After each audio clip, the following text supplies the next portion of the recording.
مفتی غلام جیلانی صاحب ازہری مولانا عثمان برکاتی صاحب کے بارے میں آپ کی کیا رائے ہے؟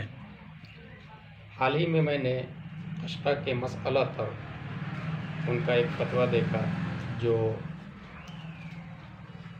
فتاوی رضویہ شریف کے مخالف ہے، اور دو آڈیو سنے جس میں اکابرین ہند کی شان میں توہین ہے۔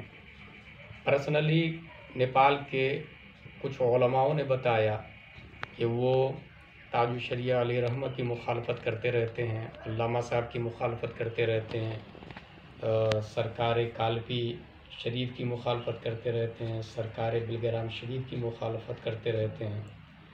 تو اکابرین کی مخالفت کرنے والا ایک ذمہ دار عالم کیسے ہو سکتا ہے؟ حضور تاج الشریعہ علیہ رحمہ کی مخالفت کرنے والا مسلک اعلیٰ حضرت کا وفادار کیسے ہو سکتا ہے؟ فتاوی رضویہ شریف کے خلاف فتویٰ دینے والا مسلک اعلیٰ حضرت کا مبلغ اور اس کا ناشر کیسے ہو سکتا ہے؟ اس لیے میری ذاتی رائے تو کسی قابل نہیں ہے، البتہ ہم نے جو اکابرین سے پڑھا، جو علم حاصل کیا، اس کی روشنی میں میں یہ سمجھتا ہوں کہ مولانا عثمان مسلک اعلیٰ حضرت کے غدار ہیں، بریلی شریف کے باغی ہیں، اور حال ہی میں قاضی بنارس خلیفہ حضور مفتی اعظم ہند نے قضات سلب کر لی ہے، لہذا ان کو قاضی تسلیم کرنا، ماننا یہ بیوقوفی ہے اور جہالت پر مبنی ہے۔